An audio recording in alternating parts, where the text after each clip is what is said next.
Untuk makluman yang berhormat, isu 3R boleh dilihat dalam konteks kerukunan masyarakat kita, konsep yang disepakati secara umum dan perlu dijaga secara bersama. Kementerian mengambil maklum insiden-insiden provokasi melampau mengenai isu 3R dalam media sosial pada ketika ini. Seperti dari segi kaum, diskriminasi, ataupun dari segi agama, kebebasan beragama, dari segi royalti ataupun deraja adalah menghina institusi deraja. Kementerian berpandangan bahawa Akta Komunikasi dan Multimedia 1998 dan Akta Hasutan 1948 mencukupi dalam mengatasi dan mengambil tindakan sewajarnya berhubung isu 3R. Dalam kedua-dua akta ini terdapat seksyen yang secara khusus menyentuh tentang tindakan perundangan yang boleh diambil terhadap isu 3R bagi menjamin keharmonian kaum seperti yang berikut. Seksyen 233 Akta Komunikasi dan Multimedia ialah bagi apa-apa komen, permintaan, cadangan atau komunikasi lain seperti sumbang, palsu, cerita palsu, mengancam atau cerita jelik dengan niat untuk menyakiti hati, menganiaya atau mengugut yang membuat gangguan pada orang lain boleh dikenakan hukuman tidak melebihi RM50,000 atau dipenjara 1 tahun.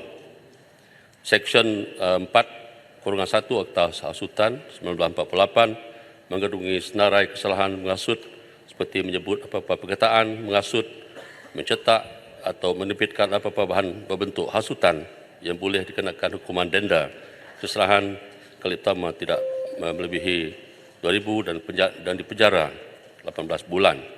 Dan penerbitan itu dilucutkan atau dimusnahkan sebagai arahan mahkamah. Selain daripada itu juga terdapat beberapa akta dan perundangan lain untuk menjaga keharmonian dan perputaran masyarakat di Malaysia, iaitu Kanun Kesaksaan Akta 574, iaitu undang-undang untuk kesabitan jenayah yang menjaga keamanan dan perpaduan, dan banyak seksyen di bawah ini yang khusus kepada kesalahan menghina terhadap agama, salah guna perkataan, menghina dan sebagainya, melindungi orang daripada ancaman dan gangguan.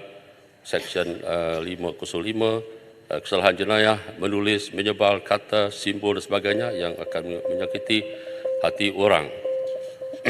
Dan juga subseksyen 8 Akta Mesin Cetak dan Penerbitan juga ialah kesalahan yang penerbitan dan menyiarkan dengan niat jahat atau berita yang tidak benar, dan pencetak atau penulis atau penerbit boleh dikenakan hukuman. Untuk makluman yang berhormat, Jawatan Kuasa Kerja Perundangan dan dasar-dasar memprosesikan keharmonian negara pada tahun 2019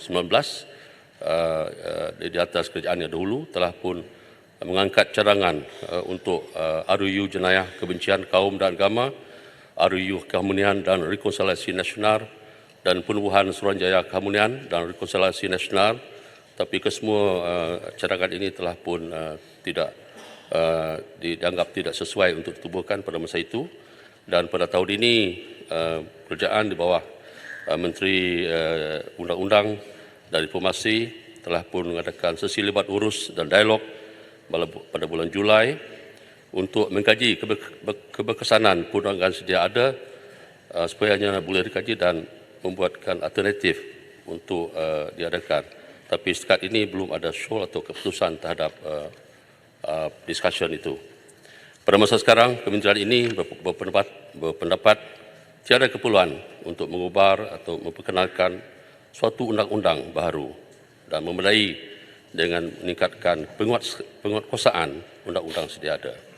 Tapi walaupun begitu, kalau keadaan mendesak dan kerajaan memikirkan bahawa undang-undang sedia ada perlu dibuat semakan semula atau pindaan bagi mengekang elemen pemusuhan antara kaum dan agama, maka kementerian akan menyokong penuh hasrat tersebut. Sekian, terima kasih.